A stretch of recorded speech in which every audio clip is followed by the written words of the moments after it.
Hey everybody, welcome back to One Mic. And today I'm here for another edition of Mike's Musings. This is Mike's Musings 11. For those who don't know, this is basically where I talk about shows that I watch, but that I don't cover on the channel. It's been a while since I've done one of these. My actual real life work life has gotten pretty busy, so I haven't been able to record as much as I would have liked. I'm down to maybe one or two videos a week when I used to be doing like 3 or 4, but because of this, I've kind of been able to build up this grouping of shows that I've watched so far in 2025. It's April 7th.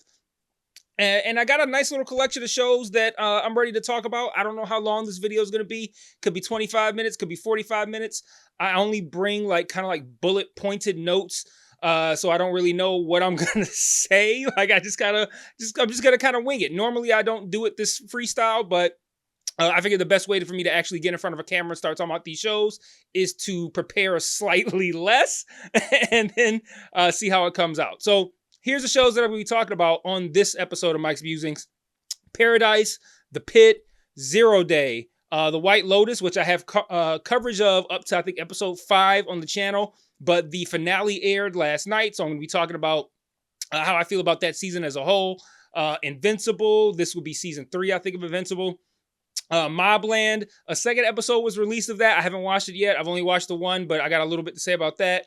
The Righteous Gemstones, I haven't watched the new episode from last night. I think that's episode 3 or 4. Daredevil Born Again, I'm caught up on that.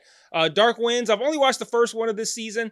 And then 1923, another one that aired its finale last night. I have watched it, so I'm going to talk about that. So a lot to cover on this video. Again, I don't know how long it's going to be. Might be a really long video. I might split it into 2 videos, 3 videos. I don't know how long it's going to be, but I do want to give a heads up to those of you who are watching right now who are not patrons, because Mike's Musings is a Patreon-only feature. So at some point in this video, you're gonna get cut off. You'll be like, oh man, I was really interested in what he was saying. At least, hopefully, you were really interested in what I was saying. At some point, this video is gonna get cut off, and you're gonna be pissed. I don't even know when I'm gonna do it. I might wait for a really good moment, and then I'll be like, this is where I'm gonna cut it off at. Whatever's gonna motivate you to join the Patreon the most, that's the point at which I'm gonna cut the video off on the main feed for the non-patrons. Those of you who are patrons, you don't have to worry about anything I just said. So let's get into it. Again, I don't want this to be, 45 minutes or anything like that, but we'll see what happens. So starting off with Paradise. So Paradise has the same creator as This Is Us, Dan Fogelman. And Paradise kind of is one of those shows where as long as the mystery is compelling, you can get away with a lot of other shit. And I guess my point in mentioning this is that for me, Paradise was fine. It was okay. It was a very watchable show. Did I like it as much as apparently everybody else who watched it? No. But it confirmed for me a couple of things that, one thing in particular, I can't say confirmed because that's kind of a, once I say it, you'd be like, you're kind of a dick for thinking that Paradise confirmed this for you, but it all but confirmed a suspicion that I have. But I thought the show was just okay. I thought the mystery was compelling. It was one of those things where it's easy to follow. Anybody can get into what it's being hidden from me kind of storyline, but the show overall, acting was spotty. I didn't think that, I thought Sterling K. Brown's friend character, I can't remember his name. He used to be on a show that my son watched when he was a kid called the Fresh Beat Band. I don't know if anybody's familiar with the show. It came on Nickelodeon. Well, my son's 17 now. He's probably watching it when he was 2. So it was a long time ago, but he was just okay. The whole what was her name? The main bad guy. It was a bad guy, obviously just using that term loosely, but it was a woman. Her name was it was something. It's right on the tip of my tongue, but it was something that kind of related to started with an S. I'm just gonna look it up because now it's bothering me. But but because her name was something I think it's something else when I hear that name. It's not just a normal name. It was something different. But I thought that character was very just kind of generic, nothing really special. I thought the music was pretty bad. Like that theme song, like their like main song that they play when something important is happening is like really bad, like distractingly bad. Like if you're thinking like, oh, Sinatra, that was her name. That's why I said I think of something else when I think of that. That's what obviously what else I think of. But yeah, I thought the music was really bad. It's just it's giving network TV, but with like with just a little bit more of like, hey, we're not gonna get this violent or this mature on a network TV show, but it's really giving network TV. Like it already, like I don't want to spoil it, but like the end of season 1, I was kind of like, I feel like this show's already jumped the shark. But it's weird because I don't want to spoil it, but like I don't want to. It's hard for me to say something like that, and not really go a little bit deeper into it. But like, let me talk about what the show's about real quick. So, Sterling K. Brown's character is like Secret Service for the president, right? But we find out that the president, who's played by oh my goodness, I am bad with names right now. I'm normally great with this. My man from X-Men and Jury Duty. These random James Marsden. These random things. X-Men and Jury Duty. But James Marsden plays the president. And basically, there's a big reveal, and this is revealed in the first episode. So this is less of a spoiler than it sounds. But basically, it's revealed that the whole world was kind of like, not the whole world, but like X amount of people were basically moved underground during like a nuclear war that takes place. So now but the underground is made to look like above ground, like they got a fake sky and all this kind of shit, right? But it's really underground. And James Marsden's character, the president, ends up getting killed. Again, first episode. So like, I'm not really spoiling. And so then the rest of the season is basically working out what happened to James Marsden's character. You get a lot of flashbacks. So it's not like you don't see him after the first episode. What happened to him and why they're underground. And one of the things I wanted to briefly talk about is the flashbacks. This show goes all over the fucking place. I mean, and with no indication, like you'll change scenes and you would expect it to be like, now we're going on to something moving forward. And then you change scenes and you'll come to realize like, wait, this was like 10 years ago. And it like takes you a minute to realize that you were in a flashback. I thought that was done. I don't want to say poorly because I was always able to follow. But you got to work a little bit too hard to follow something that jumps all over the timeline in the way this show does. But the theory that I had, quote unquote, confirmed that I want to talk about before I move on from this show is that I've never watched This Is Us. And I know how popular it was. And all I saw on my social media feeds was people talking about, oh man, This Is Us had me crying. I was just completely bawling. I was like, that's all I see is I was crying.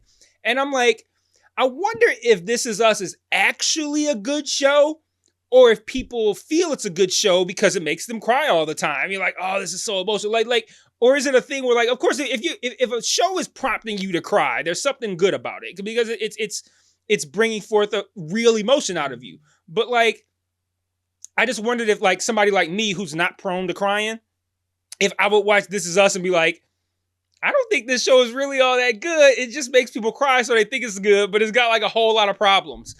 That's exactly how I feel about Paradise, but you just swap out the crying with the mystery. Like, so like, I feel like it's one of those things where like the mystery is so compelling and you're so interested in what happened to James Marsden and why they're underground. And you find out that Sterling K. Brown's character lost his wife, and you're wanting to find out, unravel this conspiracy and find out what happened. And I feel like that alone is what has motivated people to say that the show was really good. But like, the show's got a lot of problems. Like, it's not all that great. And I just feel like the compelling nature of the mystery is overshadowing a lot of the show's flaws. Like, I don't know. I could be wrong, but I feel like that's what's going on with the really positive reviews of this show. And maybe, and again, I'm assuming that might be what was going on with This Is Us, is that people were just like, oh man, it's making me so emotional. So it's a good show, which, I mean, again, there's value in that for sure.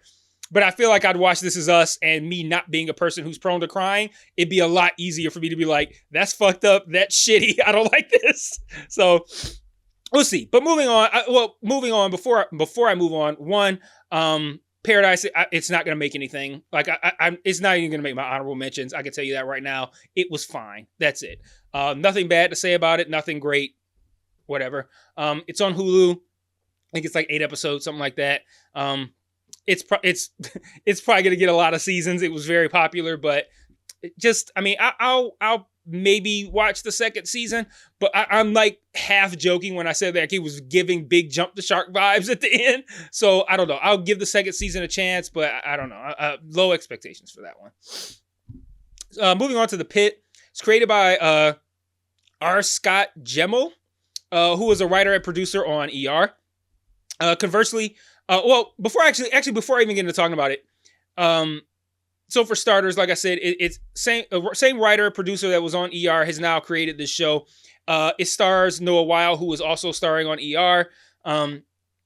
It's obviously it's a medical show. Well, not obviously, because you might not know. It's a medical show. It's a medical show, just like ER. It takes place at a hospital in Pittsburgh, I want to say. And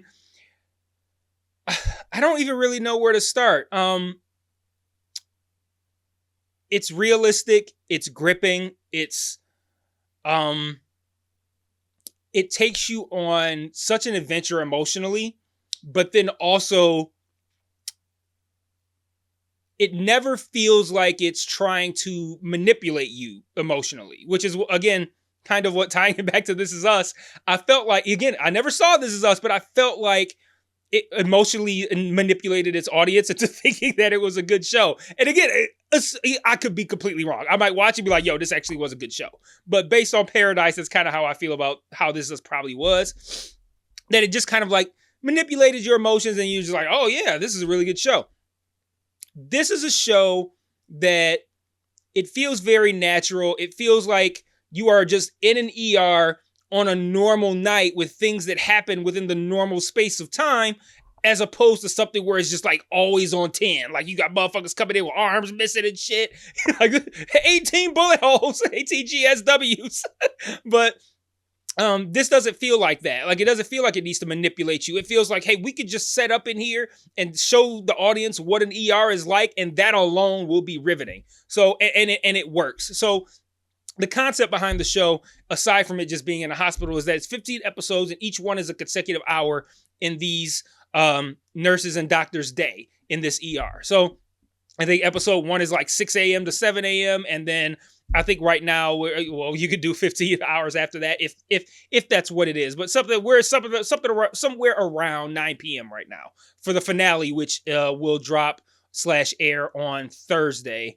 Today's Monday the 7th, so Thursday the 10th. So in addition to just being naturally gripping, just when you feel kind of like a fly on the wall, I talked about the realism. I've listened to podcasts where people who have worked in real ERs have like, this is the most realistic shit I've ever seen. Like this is like me and my nurse in the ER wife or girlfriend watch this show together and are at the edge of our seats and amazed at how realistic this show is. Then you got the acting. Everybody in this is great. You got characters you hate, characters you love. Regardless, you can acknowledge the performances here. Different dynamics in between characters that really make the show interesting. The emotional highs and lows are very high and very low.